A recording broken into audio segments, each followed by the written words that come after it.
Hi everyone, इस video में हम सॉल्व करेंगे triplet sum in an array. आपको एक एरे दिया जाएगा और उसके साथ ही एक टारगेट दिया जाएगा और आपने बताना है कि क्या उस एरे के अंदर ऐसे तीन ऐसे एलिमेंट्स हैं जिसका सम टारगेट के बराबर है या नहीं। You are given an array ARR and an integer target. Determine if exist a triplet in an array whose sum is equals to given target. Return true if such triplet exists, otherwise false. As you can see, यहाँ पे आपको एक array देके रखा हुआ है और यहाँ पे एक टारगेट देके रखा हुआ है। अगर आप इस एरे को गौर से देखोगे तो इसमें तीन ऐसे एलिमेंट्स हैं जिसका सम टारगेट के बराबर होता है, 1, 4 एंड 8। 1, 4, 8 का सम 13 के बराबर है, दैट्स वाई यहाँ पे रिटर्न ट्रू हुआ है। सिमिलरली अगर आप इस पर्टिकुलर एरे को देखोगे और इस टारगेट को देखोगे तो इस पर्टिकुलर एरे के अंदर 1, 3 एंड 6, इन 1, 3 एंड 6 का सम 10 होता है, दैट्स वाई यहाँ पे रिटर्न ट्रू हुआ है। बट इन दिस केस इस पर्टिकुलर एरे को और टारगेट को देखोगे तो इसमें कोई भी ऐसा ट्रिपलेट नहीं बनता है जिसका सम 24 होता है, दैट्स वाई यहाँ पे रिटर्न फॉल्स हुआ है। सो आई होप आपको प्रॉपर स्टेटमेंट समझ में आया होगा, एग्जाम्पल समझ में आए होंगे और इतना सब कुछ देखने का आपके दिमाग में जो पहला अप्रोच आता है वो होता है ब्रूट फोर्स। और उसमें आप करोगे क्या कि एज इट सेल्फ सेज कि यहाँ पे ट्रिपलेट्स हैं, तो मैं यहाँ पे 3 लूप लगाऊंगा, 3 फॉर लूप्स, और हर एक एक लूप एक एक पर्टिकुलर एलिमेंट को इंडिकेट करेगा। उन सभी एक एलिमेंट्स में से एक को मैं उठाऊंगा, तीनों का सम करके मैं चेक करूंगा कि क्या वो टारगेट के बराबर है या नहीं। जैसे ही उसका सम टारगेट के बराबर होगा मैं ट्रू रिटर्न कर दूंगा। Let me show you the code, क्योंकि कोड बहुत सिंपल होगा ब्रूट फोर्स का। As you can see this is the brute force code that I was talking about. सबसे एक लूप, पहला लूप जो है वो पहले वाले एलिमेंट को इंडिकेट करेगा, दूसरा लूप दूसरे वाले लूप को इंडिकेट करेगा और तीसरा लूप तीसरे वाले एलिमेंट को इंडिकेट करेगा। अगर इन तीनों का सम टारगेट के बराबर हो जाता है यहाँ पर तो वो ट्रू रिटर्न कर देंगे, अदरवाइज हम फॉल्स रिटर्न कर देंगे। आई होप आपको समझ में आया होगा कि ये ब्रूट फोर्स का कोड काम कैसे कर रहा है। एज यू कैन सी इस पर्टिकुलर ब्रूट फोर्स के अंदर बहुत सारे फ्लॉ है, इस पे हम बहुत ज्यादा रिपीटेड टास्क कर रहे हैं। So instead of doing repeated task हम करेंगे क्या, हम एलिमेंट्स को स्टोर कर देंगे ताकि हमें दोबारा आना ना पड़े ये चेक करने के लिए कि क्या ये पर्टिकुलर एलिमेंट का सम मेरे किसी और पर्टिकुलर किसी ट्रिपलेट के सम के बराबर, मतलब टारगेट के बराबर था या नहीं। So in order to reduce this duplicacy और रिपीटेड टास्क हम करेंगे क्या, एलिमेंट्स को स्टोर करेंगे और फिर हम आगे मूव करेंगे और फिर हम चेक करेंगे कि इनका सम का जो ट्रिपलेट है क्या मेरे ऑलरेडी स्टोर्ड वैल्यू में है या नहीं। Let me show you with one example, it will all make sense to you and clear to you. As you can see in this particular example हमारे पास एक एरे है, टारगेट है और मैंने यहाँ पे दो स्टेटमेंट्स लिख के रखे हुए हैं। इनका सिंपल सा मतलब है, ये तो ट्रिपलेट्स है, ये मैंने उनको जनरल जनरल वेरिएबल्स की फॉर्म में लिखा है कि a+b+c is equals to target.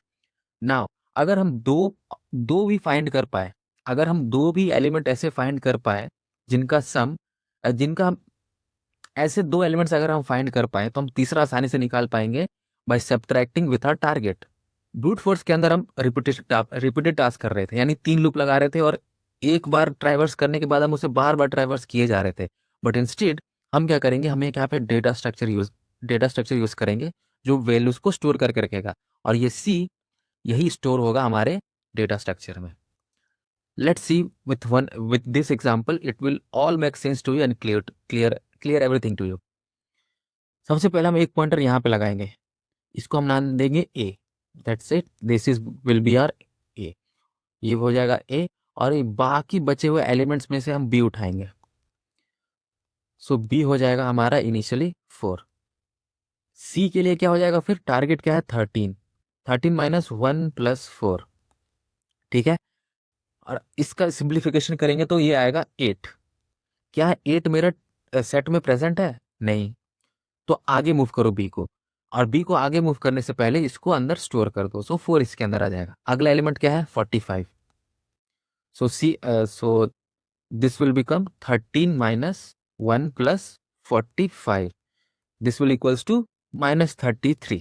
अब -33 क्या मेरे सेट में प्रेजेंट है, नहीं, तो जो भी एलिमेंट है आगे मूव करो, बट मूव करने से पहले जो करंट भी है उसको अंदर स्टोर कर दो, यानी 45 अंदर आ गया। अगला एलिमेंट क्या है 6। Now we will do same thing, -1 plus 6, this will equals to 6, यानी 1 प्लस 6 हो जाएगा 7 और 13 माइनस 7 विल बी 6। क्या 6 मेरा सेट के अंदर प्रेजेंट है, नहीं, तो आगे मूव करो और आगे मूव करने से पहले करंट बी को इसके अंदर स्टोर कर दो। अगला एलिमेंट क्या है 10, so now next will be 10, यानी 13 minus 1 plus 10, this will equals to 2। क्या 2 मेरे सेट के अंदर प्रेजेंट है? नहीं। तो आगे मूव करो। आगे मूव करने से पहले जो करंट मेरा बी है यानी 10 को स्टोर करो और आगे मूव करो। आगे मूव करेंगे तो 8 है, तो मेरा 8 हो जाएगा। फिर से सिंप्लीफिकेशन करेंगे, 13 minus 1 plus 8, so this will equals to 4। क्या 4 मेरा सेट के अंदर प्रेजेंट है? हाँ है प्रेजेंट। दैट इज मुझे ट्रिपलेट मिल गया। पहला एलिमेंट क्या है ट्रिपलेट का? A1, दूसरा क्या है 8, और तीसरा क्या है 4। दैट्स इट, हमारा टारगेट मिल जाएगा। It is how we use to find triplet with this approach. इस पर्टिकुलर अप्रोच की टाइम कॉम्प्लेक्सिटी है n², बट हम एक्स्ट्रा स्पेस यूज कर रहे होंगे तो इसलिए इसकी linear time I mean space complexity होगी। आई होप आपको ये अप्रोच समझ में आया होगा। Now let's see it's code. So ये रहा वो कोड हमारे सेकंड अप्रोच का। इसमें हम करते क्या है, सबसे पहले तो मैं एरे का लेंथ ले लेता हूँ, उसके बाद मैं एक लूप चलाता हूँ। ये मेरा ए का काम करेगा, वैल्यू 1 ही ए है।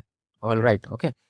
उसके बाद हम अपना एक वो स्टोरेज बनाते हैं सेट, जैसा मैंने कहा था। ये इसमें सारी वैल्यूज होंगी स्टोर, वो बी के लिए, बी पार्ट के लिए। अब अभी जो रिमेनिंग पार्ट है, जो सी का वैल्यू है, वो सी कैसे करेगा? ये रिमेनिंग वाला वेरिएबल सी का रोल कर रहा है प्ले। अभी सी आएगा कैसे? टारगेट में से ए माइनस बी कर दो, I mean A plus B को टारगेट से घटा दो। सो ए हमारा वैल्यू 1 में स्टोर था, और वैल्यू और बी के लिए हमने यहाँ पे लूप लगा रखा है जो हर बार वैल्यू चेंज होगा, राइट। और टारगेट में वो हम टारगेट से सब्ट्रैक्ट कर देंगे इनका सम, और मैं चेक करूंगा कि क्या मेरे सेट के अंदर वो वैल्यू प्रेजेंट है, यानी ये सी प्रेजेंट है टारगेट के अंदर। अगर है तो डायरेक्टली ट्रू रिटर्न कर दो, कुछ आगे कुछ चेक करने की जरूरत नहीं है। और अगर प्रेजेंट नहीं है तो हर बार तो मुझे ये वैल्यू स्टोर करनी ही है सेट के अंदर स्टोर करनी ही है। So this will take care of storing the part. और एट द एंड पूरा लूप चल जाने के बाद अगर ये कंडीशन कभी हिट नहीं हुई तो at the end simply false return कर दो। आई होप आपको ये सोल्यूशन भी समझ में आया होगा, क्योंकि बहुत सिंपल सा कोड था। इसकी time complexity as I said n² है, और स्पेस कॉम्प्लेक्सिटी लीनियर है। जो हमारा ब्रूट फोर्स अप्रोच था, इसकी time complexity as you can see 3 loop लगा हुआ है, तो इसकी टाइम कॉम्प्लेक्सिटी होती है n³, और स्पेस कोई एक्स्ट्रा यूज नहीं हुआ था तो कांस्टेंट था। सो आई होप आपको ये समझ में आया होगा कि ये दोनों अप्रोच अभी तक कैसे काम कर रहे हैं। 2 पॉइंटर्स की प्लेलिस्ट के अंदर मैंने क्वेश्चन करा के रखा था कि find a pair in an array for the given sum. उस पर्टिकुलर प्रॉब्लम में क्या होता था ना, कि आपको एक इंक्रीजिंग ऑर्डर दिया रहता, आई मीन एक इंक्रीजिंग फैशन में एक एरे दे के रखा होता था, और आपने बताना होता था कि, और एक टारगेट दे के रखा हुआ था, आपने बताना होता था कि क्या ऐसे 2 एलिमेंट प्रेजेंट है उस एरे के अंदर, उस शॉर्टेड एरे के अंदर, जिसका सम टारगेट के बराबर है। हम उसमें 2 पॉइंटर्स लगाते थे। इस पर्टिकुलर क्वेश्चन को भी हम 2 पॉइंटर से ही सॉल्व करेंगे, पर कैसे करेंगे, let me show you with one example. It will all clear to you कि 2 पॉइंटर्स में कैसा लगता है, और हर चीज में डिस्कस करेंगे।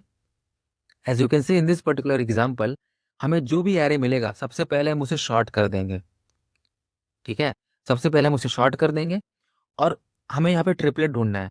हमारा जो 2 पॉइंटर्स था जिसमें हमें पेयर निकालना था, उसमें हम सिर्फ इतना पार्ट करते थे, ये वाला हिस्सा करते थे।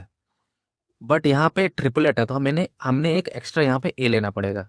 सो व्हाट वी विल डू, कि सबसे पहले हम ए को यहाँ पे फिक्स कर देंगे, एक जगह पे फिक्स कर देंगे, और बाकी बचा हुआ जितना एरे है उन सभी पे हम 2 पॉइंटर लगा देंगे, क्योंकि ये शॉर्टेड है तो बहुत आसानी से 2 पॉइंटर लग जाएगा। बट इन इस ये जो आपने ये वाला जो हिस्सा है, इसके लिए टारगेट क्या होगा? So for this target dash will be, जो अपना ओरिजिनल टारगेट है, टारगेट माइनस ए। अब यहाँ पे एक वैल्यू मिल गई। अब ये दोनों पॉइंटर्स लेफ्ट और राइट किसके बेसिस पे आगे मूव करेंगे? Based on this particular value, that is T dash. अब वो आया कैसे? ओरिजिनल टारगेट माइनस ए, और ए क्या है यहाँ पे आपको दिख रहा होगा, right. Let's see with one example, with the same example that, ये वाला एग्जांपल से वो दिखता है, और इसमें कैसे काम करता है आपको एकदम क्लियर हो जाएगा। Late me show you. सबसे पहले हम करेंगे क्या, कि अपना ए यहाँ पे फिक्स कर लेंगे। सो आवर न्यू टारगेट यानी T dash will become 13 minus 1, that is 12। अब मेरा काम होगा कि इन बाकी बचे हुए एलिमेंट्स में 2 पॉइंटर लगा के ऐसे 2 एलिमेंट्स ढूंढना जिनका सम 12 हो। दैट इज लेफ्ट होगा यहाँ पे होगा राइट। क्या 4 प्लस 45 मेरे टारगेट से छोटा है, ये बड़ा है या बराबर है? As you can see 45 plus 4 will become 49, जो कि बहुत बड़ा होता है मेरे टारगेट से। तो मैं टारगेट को कम करने के लिए किसको पीछे करूंगा या किसको आगे करूंगा। ऑफकोर्स मुझे टारगेट से कम करना है, क्योंकि अभी सम ज़्यादा हो रहा है, तो मैं कम करने के लिए राइट को मैं पीछे खिसका दूंगा। सो राइट हो जाएगा यहाँ पे, यानी वो 10 को पॉइंट करने लगेगा। देन 10 प्लस 4 विल बिकम 14, 14 भी ज़्यादा है मेरे टारगेट से। देन अगेन मैं पीछे मूव करूंगा, पीछे मूव करती है पॉइंट करेगा 8 को, 8 plus 4 will become 12, that's it, मुझे टारगेट मिल गया, आई मीन मुझे ट्रिपलेट मिल गया। एंड यही मेरा ट्रिपलेट होगा, दैट इज 1 प्लस 4 प्लस 8, और इफ यू रिमेंबर इन सभी का सम 13 होता है। So that is how two pointer will work in this particular problem. Let me show you the code. So this is the two pointer वाला code. सबसे पहले हम length लेते हैं, और सबसे मेन इंपॉर्टेंट पार्ट, हम इनको शॉर्ट करते हैं। पहला वाला लूप ए को पिक करने में हमें हेल्प करता है, ए वाला को। और टी डैश यहाँ पे उसका मैंने वेरिएबल में ना आर रखा हुआ है, यानी रिमेनिंग। सो पहले हम रिमेनिंग निकालते हैं by subtracting A from target.